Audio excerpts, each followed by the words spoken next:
فإن ملفات معقدة ومتراكمة لها عشرات السنين هي مكدسة اليوم على طاولة وزير التعليم أبو محمد، وحلها يعني لا يكون إلا بالاستعانة بذوي الشرف الأكفاء الذين يحملون عنه المسؤوليات المتعددة والمتلاحقة.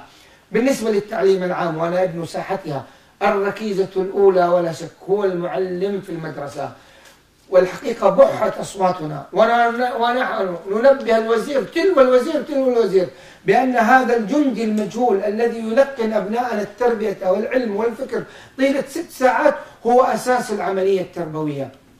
فإن تم إكرامه وحفظ مكانته وتمييزه بالعلاوات والمحفزات الوظيفية والمادية ومنحه الثقة الأكيدة وصون أيضا صورته في المجتمع، ثم بعد ذلك يتم تقييم وقياس ما أنتج ومحاسبته، فإننا سنخطو بتعليمنا خطوات متقدمة والله، ونحقق جل الأهداف التي رسمها مخطط التربية والتعليم.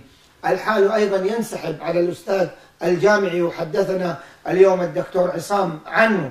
لابد من تذليل كل الصعوبات التي تحدث عنها اليوم ضيفنا. نخبة التكنوقراط هؤلاء أساس كل تنمية ونهضة في أي بلاد، ولا بد من الاعتناء بهم والإغداق عليهم أكثر من لاعبي الكرة أو الفنانين.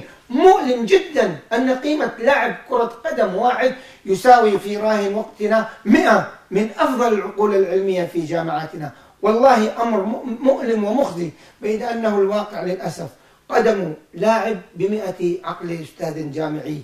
كل الدعاء لوزيرنا الشاب أن يكون على ثقة مليكنا سلمان بن عبد العزيز ويحقق ما أمله منه، وأيضا المجتمع ينتظر منه الكثير. نلقاكم الأسبوع القادم. هذا عبد العزيز قاسم يحييكم.